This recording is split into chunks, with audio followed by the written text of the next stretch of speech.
pour configurer votre iPad ou un autre appareil Bluetooth avec le pédalier AirTurn, là c'est le BT106, il suffit d'aller dans vos préférences. Donc là en l'occurrence ça va être sur l'iPad, le mini iPad.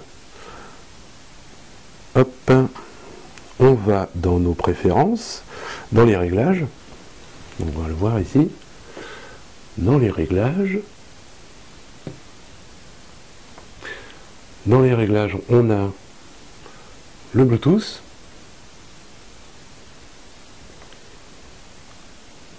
on clique sur Bluetooth, et on voit ici qu'il recherche les appareils. Donc là, moi je l'avais appairé auparavant, il s'appelle AirTurn 106 V142. Donc là, non connecté, puisqu'il n'est pas allumé. Il suffit que j'allume en appuyant sur le bouton ici, que vous trouvez sur votre droite.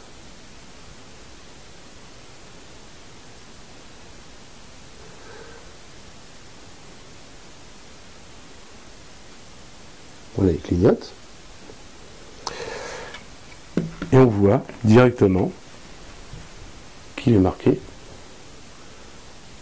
connecté. Il s'est connecté directement.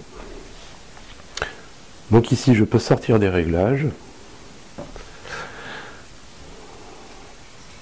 Ensuite, pour configurer votre appareil avec votre logiciel de promptage, de prompteur, le logiciel de prompteur que vous pouvez trouver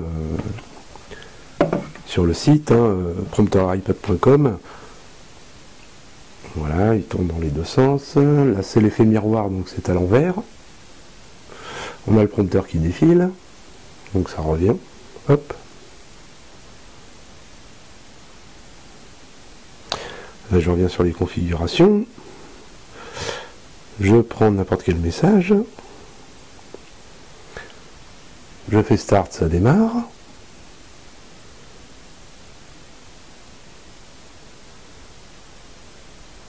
Voilà. Si j'appuie sur les pédales,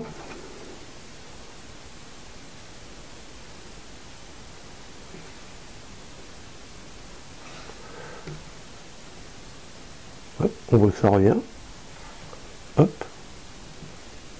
Il faut appuyer assez fort à la main parce que c'est fait pour être au pied par terre. On voit que ça s'arrête. Je peux revenir en arrière. Voilà. Pour le configurer, vous avez en fait 5 possibilités. Vous avez 5 options en fait selon votre appareil.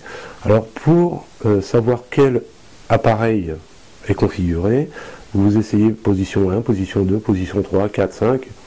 Et c'est très simple, en fait vous appuyez sur le 6 ici. Voilà. Vous appuyez sur le 6 jusqu'à ce que la lettre rouge clignote une fois pour l'option 1, 2 fois pour l'option 2, 3 fois pour l'option 3, 4 pour l'option 5, 5 pour l'option 5. Bon, en l'occurrence, c'est l'option 5 que j'ai trouvée, je les ai essayées une par une. Vous appuyez longuement, et vous avez un rouge, 2 rouges, 3 rouges, 4, 5 rouges. Et il apparaît avec le numéro 5. Il suffit de faire ça, trouver parmi les 5 options lequel fonctionne pour votre appareil, ce qui vous permet ensuite de l'avoir configuré et de pouvoir, quand c'est en pleine lecture, hop, si je ne l'ai pas déconfiguré, si, je l'ai déconfiguré, donc j'appuie une fois, je reste appuyé, 1, 2, 3, 4, 5. Voilà, il l'a pris en compte. Et là voilà, c'est reparti.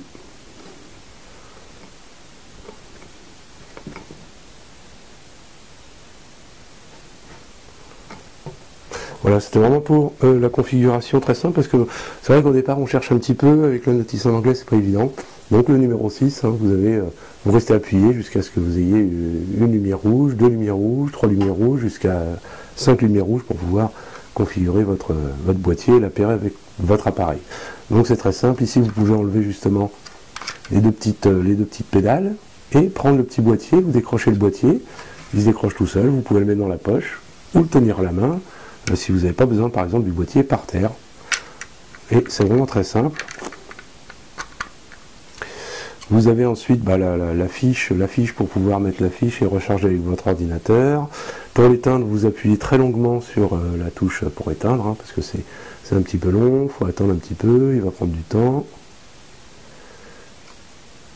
Vous voyez, il est encore allumé, donc il faut vraiment appuyer longtemps.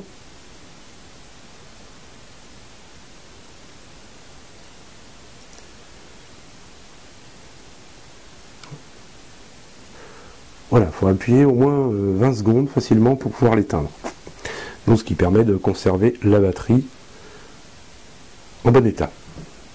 Donc voilà pour la configuration simple du petit boîtier, hein, pour pas vous embêter à chercher, parce que j'ai cherché un moment. Donc essayez avec votre smartphone, essayez avec l'iPad mini, essayez avec votre iPad, essayez avec votre appareil pour pouvoir configurer déjà ça au départ, et ensuite on va pouvoir installer le prompteur.